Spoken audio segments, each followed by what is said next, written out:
Boa noite a todos aí.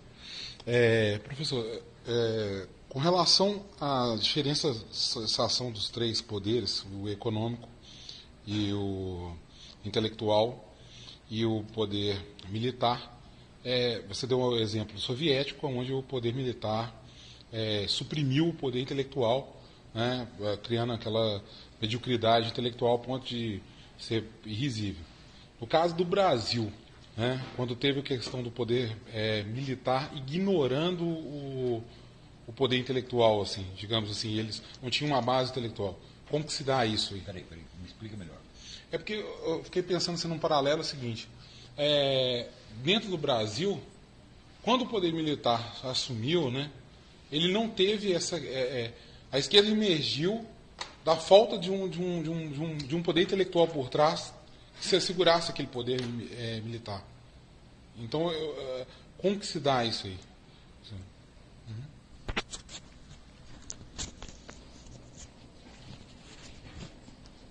Bom, acho que o caso do Brasil é um pouco meio peculiar, não é isso? E no caso, ali, vamos dizer, quando você fala em poder militar, é um poder militar no sentido estrito, quer dizer, são as forças armadas que, a partir de um certo momento,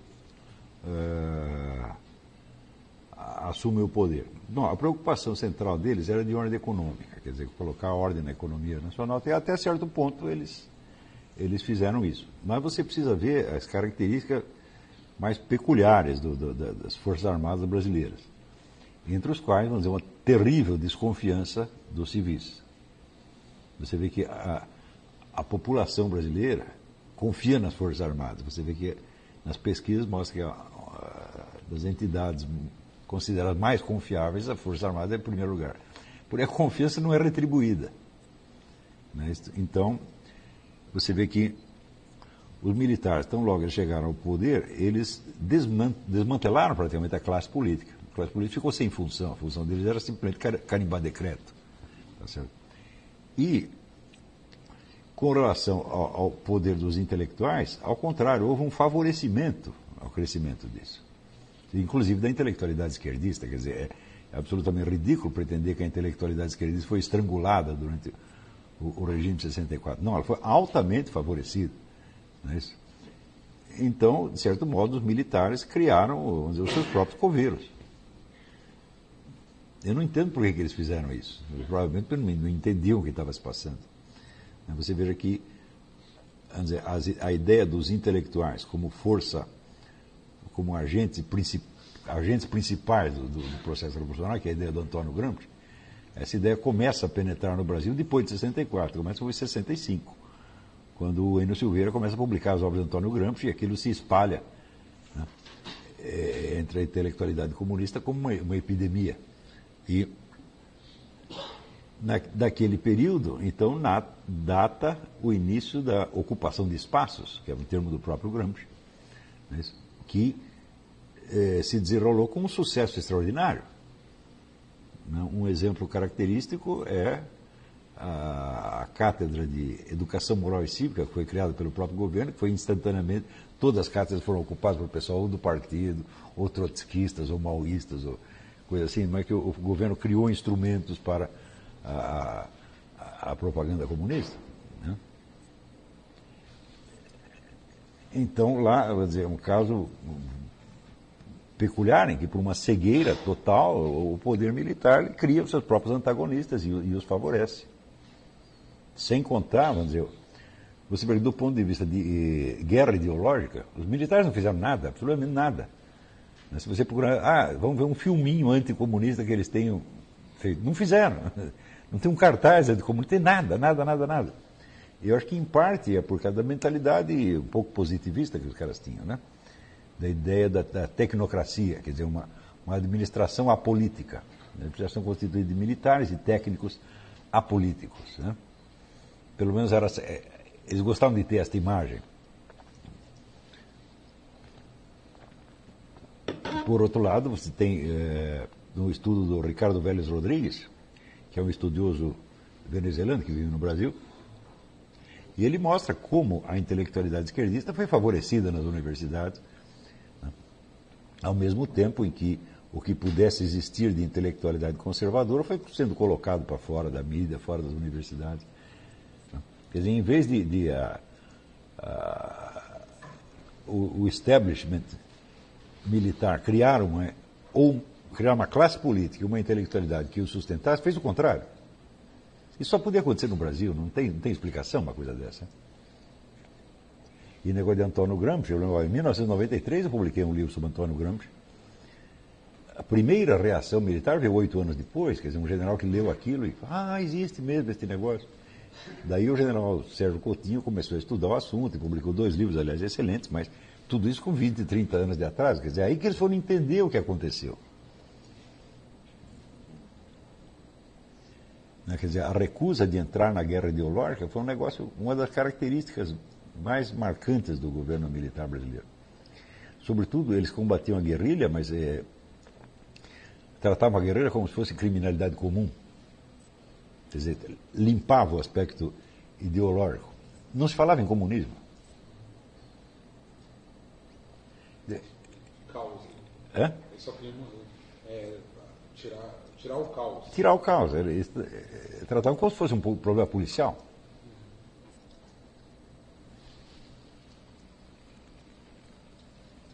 Você vê que o presidente Castelo Branco, uma das primeiras decisões dele foi não criar um departamento oficial de propaganda porque ele não queria imitar o Getúlio Vargas. Tinha más recordações do tempo do Getúlio Vargas. Né? Então, bom, mas se você não cria um departamento de propaganda, então a guerra ideológica você já perdeu. Você está no poder por enquanto, mas vai cair mais dia menos dia. Então você pode dizer, vamos dizer, que a hegemonia esquerdista, a hegemonia cultural esquerdista no Brasil, ela data já do período militar.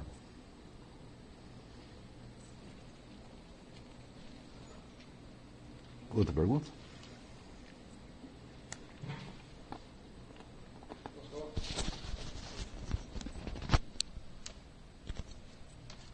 Olá. Então, a sua pergunta inicial foi por que apenas algumas pessoas são filósofas.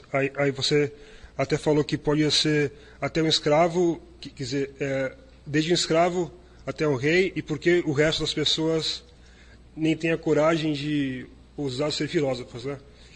Aí você também acabou aquela primeira parte perguntando o porquê disso, né? E eu acho que primeiro tem a coragem. Porque para você pensar mais além do que as pessoas pensam, você tem que ter coragem, porque no próprio convívio com as pessoas, você vai ser, às vezes, né, maltratado, né, chamado de louco, né, etc.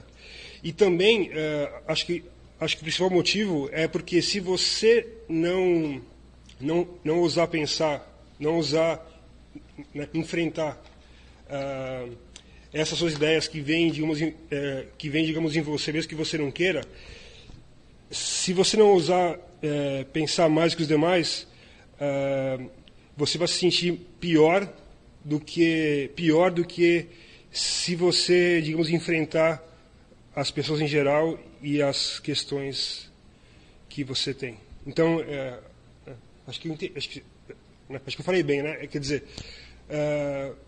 os malefícios de você não enfrentar a sua vocação são piores do que os malefícios de você falar que você é filósofo mesmo e você perguntar para as pessoas aquilo que elas não querem saber. Isso é certo, quer dizer, deve haver um momento na vida daqueles indivíduos em que eles fazem exatamente essa constatação, quer dizer, é melhor eu entrar em conflito com o meio imediato do que eu falhar as leis eternas. Quer dizer, eu acho que, de algum modo, essa intuição, antevisão de leis eternas, de uma outra vida, de uma dimensão espiritual da existência, eu acho que isso está presente em todos os filósofos, mesmo os materialistas. Né? Então eles se sentem impelidos a prestar satisfações diante das leis não escritas. Eu acho que isso é universal. Mesmo que o sujeito depois tome uma direção materialista, eu acho que isso deve estar sempre presente em algum momento. A não ser que, nas circunstâncias em que a filosofia já se estabilizou como profissão e ela por si traz uma espécie de prêmio, de recompensa social, tá certo? Então ela perde essa inspiração originária, ela se torna apenas, vamos dizer, um meio de fazer carreira e, longe de ser algo que separa o indivíduo do seu meio social, é um meio de integração na sociedade e de aquisição de prestígio. Isso realmente acontece. Isso acontece a partir da constituição, vamos dizer, das universidades modernas. Isso aí começa no século XIII, com o regulamento da Universidade de Paris, que cria a profissão universitária, né? Então, a partir daí, você já tem uma motivação secundária. Quer dizer, não é só o seu, vamos dizer, o seu problema pessoal, a sua busca pessoal de uma ordem, de uma reestruturação da alma, não, mas já é a conquista de um papel social determinado. É claro que isso aí vem junto, inevitavelmente, isso vem junto, por um lado, o crescimento do prestígio social dos filósofos, portanto, o poder deles como classe.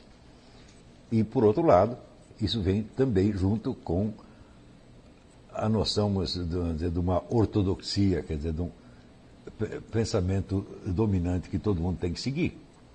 Isso aconteceu na Universidade de Paris e volta a acontecer de novo, e de novo, e de novo. Quando você vê, por exemplo, o império da escola analítica no meio anglo-saxônico, que é mantido, vamos dizer, através, não num confronto de ideias, ao contrário, se foge do confronto de ideias, que é mantido através da interproteção mafiosa dos membros dessa escola, quer dizer, você só promove os caras que pensam como você vê que isso aí sempre tem, esse processo sempre tem um preço altíssimo em perda intelectual. Mas é perda que é acompanhada, ao mesmo tempo, de um progresso na sofisticação dos meios de discussão e de prova. A discussão se torna cada vez mais profissional, mais profissionalizada, mais elaborada, tá certo? Mas caindo muito na coisa repetitiva e na impossibilidade de pensar fora daqueles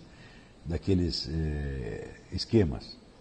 Ou seja, o preço de você sair do discurso geral começa a se tornar muito grande.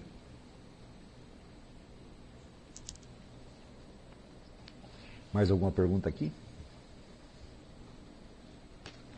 Tem aqui uma pergunta, o Leandro Diniz diz. Você diz que é muito difícil o intelectual reter e controlar toda a realidade por meio das ideias, seu pensamento, e que as sociedades ditas primitivas retêm muito mais controle e previsão do que as nossas. Eu digo, bom, não diz que as sociedades são assim, mas os indivíduos, numa sociedade primitiva, eles têm, pelo menos os indivíduos adultos, que são responsáveis por famílias, pela manutenção da comunidade, eles têm que ter um controle muito mais preciso da situação do que se exige do cidadão médio hoje em dia, do pai de família hoje em dia. Então, na verdade, eu digo até, isso eu digo por experiência pessoal, eu acho que, em geral, hoje em dia, as pessoas de classe média ela tem muito pouco conhecimento até da ordem social em torno.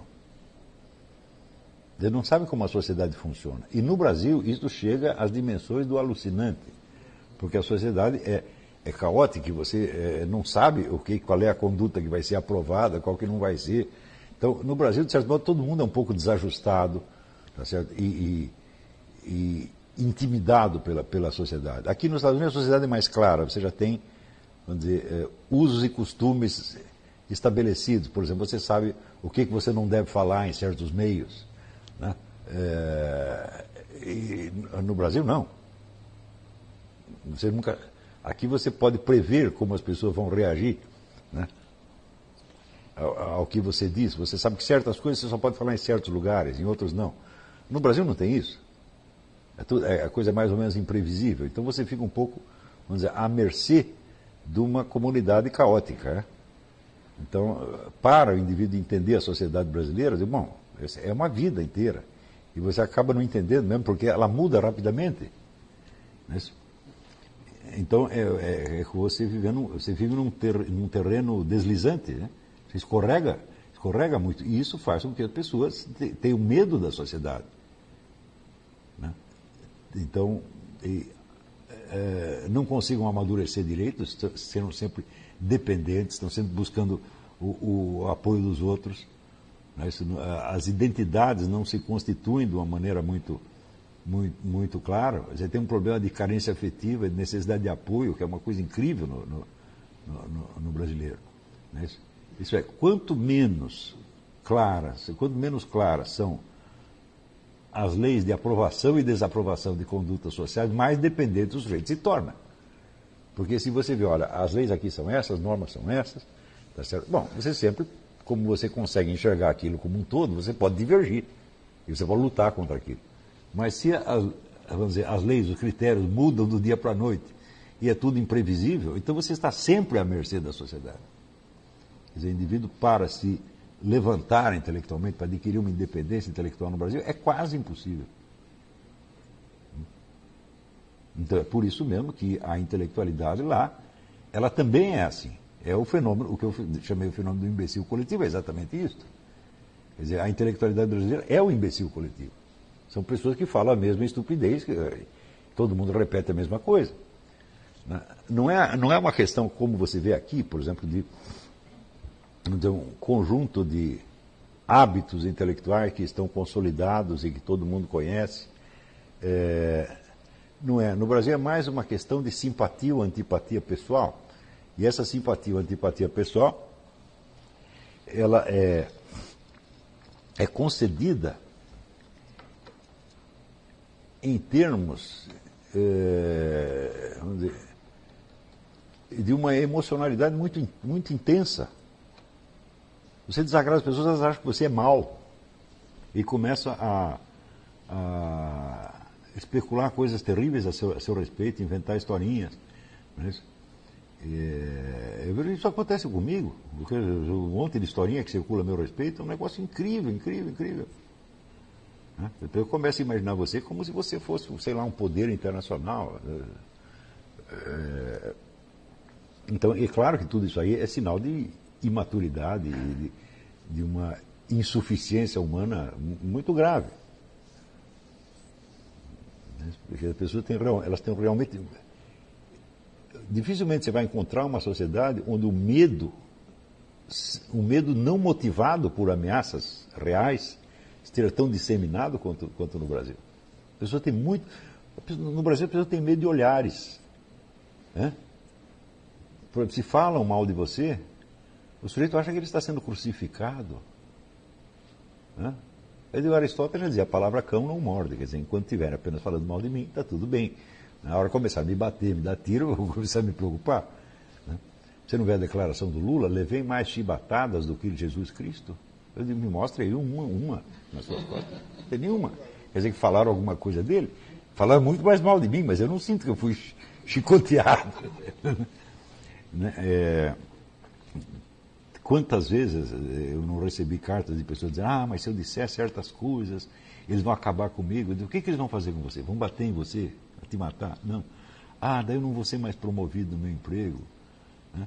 Quer dizer, é um terror pânico, sem motivo.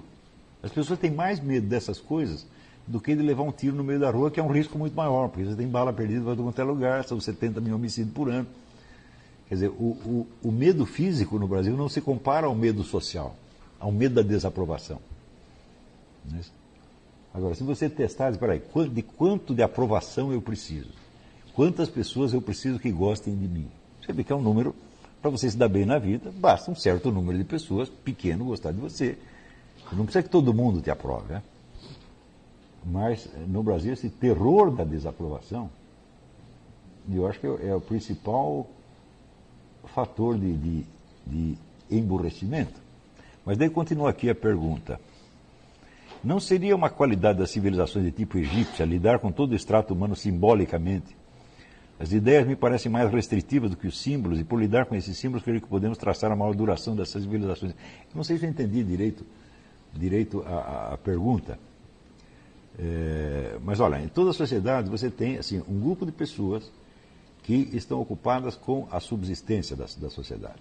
Então, são pessoas que cuidam da produção e distribuição, não só de alimentos, mas de todas as coisas necessárias para a subsistência, né? Meios de transporte, estocagem, roupa, moradia, etc, etc. Isso é um grande número de pessoas, tá certo? Existe, em seguida, um outro extrato social que está ocupado em criar e manter a ordem social. Ora, a ordem social é sempre mantida através de símbolos, né? Por exemplo, uma autoridade que se imponha, vamos dizer, por meios militares. Bom, ela não pode prender todo mundo e não pode matar todo mundo. Então quer dizer que ela vai impor a ordem mediante, vamos dizer, uma ameaça potencial.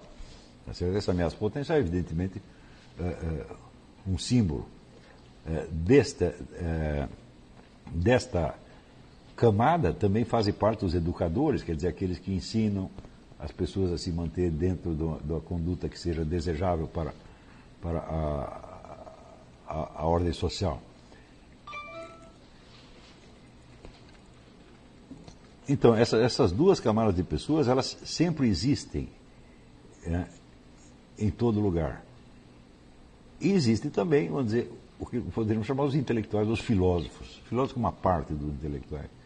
Quer dizer, que é aqueles que não estão tão preocupados com a ordem, manutenção da ordem imediata, que já parte do princípio de que existe uma ordem, mas que estão mais preocupados, vamos dizer, com a posição do ser humano em geral no universo. Não é isso? E a influência desses é de mais longo prazo, mas nunca existiu nenhuma ordem social que durasse tanto quanto a influência de um filósofo. As ordens sociais, elas caem, se substituem a todo momento. Se você pegar a mais durável, eu digo, bom, o Império Chinês dura 5.000 e tantos anos, mas quando você vai ver as crises internas, as mudanças do Império Chinês ou do próprio Império Egípcio, é uma coisa de louco. Não é? Então, não se pode dizer que em nenhum momento, por exemplo, o Império Egípcio conseguiu criar uma ordem simbólica estável. Aquilo sempre esteve, vamos dizer, em crise, mesmo porque o Império assimila, é uma nação imperialista que dominava outras tribos e tinha que integrá-las de alguma maneira, e isso é sempre um problema. Mas como você vê hoje na Europa, com o negócio da imigração, você traz um monte de estrangeiros, bom, já bagunçou a sua ordem social. Então, eu não vejo muito esse confronto, você está falando dessas ideias e os símbolos, porque no plano da ordem social, o que vigora realmente são símbolos. Agora, acontece que as ideias dos filósofos, ao longo do tempo, na medida que elas são assimiladas socialmente, elas conquistam várias camadas da população, elas se transformam em símbolos. E, na maior parte dos casos, as pessoas só conhecem os símbolos e não as ideias que eles representam. Se você falar, por exemplo, sei lá, um símbolo como luta de classes, por exemplo, que para a maior parte das pessoas isso tem um significado apenas simbólico, eles não têm ideia de como Karl Marx descreve a dinâmica da luta de classes. Tá certo? Então, vamos dizer, é um símbolo unificador de um certo grupo que acredita estar realizando a luta de classes. Não é isso?